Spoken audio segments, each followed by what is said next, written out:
Okay, is reg. Wag, hierdie is my goeie kant. Hierdie hare.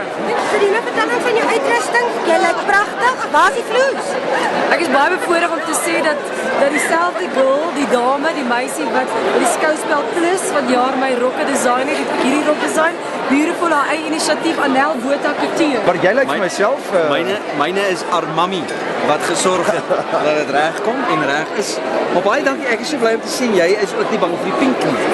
Nee, weet 'n man moet pink kan wys en dra.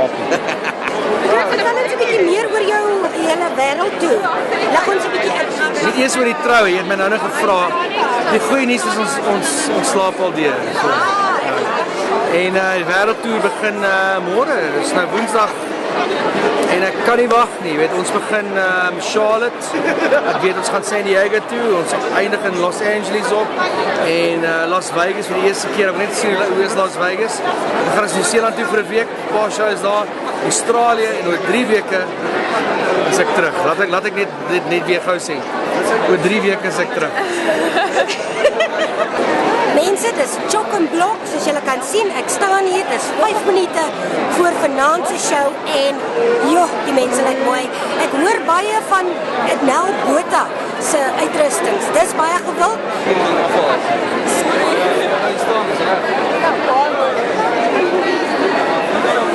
Ek is bevoorreg om Anel Botha Couture te dra. Sy is absolutely amazing en ek sal haar elke dag aantrek as ek kon.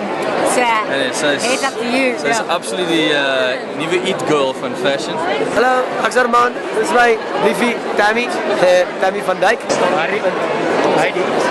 My skoonma het gisteroggend 8:00 begin werk aan hierdie rokkie en sy het omtrent so 5:00 vanoggend klaar gemaak met ons. So ek is baie trots, dit is my skoonma se creation hierdie.